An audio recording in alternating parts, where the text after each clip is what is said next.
नमस्कार, आप देख रहे हैं नेशन 9 टुडे और मैं हूं आपके साथ मानवी ठाकुर। शुरुआत करते हैं आज की खास खबरों के साथ। ऑपरेशन सिंदूर को लेकर देश भर में जहां गर्व और साहस की लहर है, वहीं उत्तराखंड के पूर्व मुख्यमंत्री हरीश रावत ने भी इस तीखी और गर्व भरी प्रतिक्रिया दी है। उन्होंने भारतीय सेना की बहादुरी और निर्णायक कार्रवाई की जमकर सराहना की है। पूर्व मुख्यमंत्री हरीश रावत ने कहा कि भारतीय सेना ने एक बार फिर ये सिद्ध कर दिया है कि भारत की तरफ जो भी आंख उठेगी उस आंख को फोड़ने का साहस भारत में है। हमारी सेना ने पूरे देश का गौरव बढ़ाया है। उन्होंने कहा, हैशटैग ऑपरेशन सिंदूर हमारी बहनों बेटियों के सिंदूर की रक्षा का संकल्प है। आतंकवादियों को दुनिया के किसी भी कोने से छोड़ा नहीं जाएगा।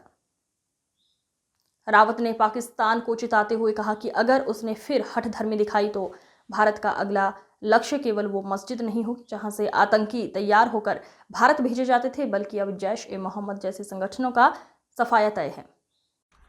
बकअप इंडियन आर्मी आपने फिर से स्थापित कर दिया।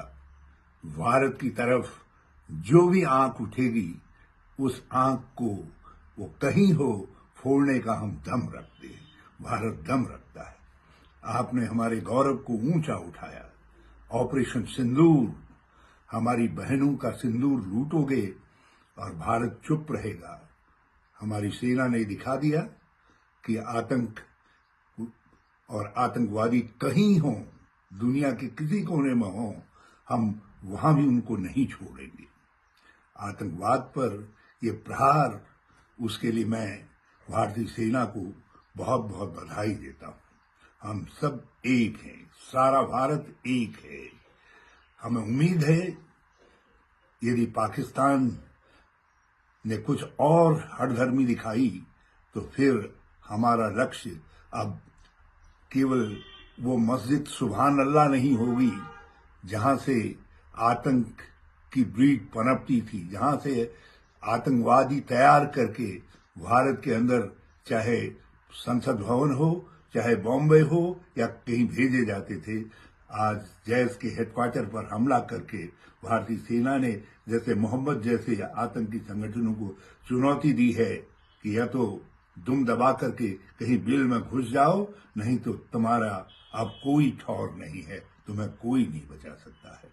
मैं भारतीय सेना को इस पराक्रम के लिए बहुत बहुत बधाई देता हूं और हम उम्मीद कर रहे हैं कि अब हमारा अगला कदम जो गुलाम कश्मीर है वो गुलाम कश्मीर है। अब सीमा के पार यदि आतंक के अड्डे रखोगे और भारत में आतंकी गतिविधियां करोगे तो पाकिस्तान के हुक्मरानों आपकी खैर नहीं है। भारत जिंदाबाद, हमारी एकता जिंदाबाद।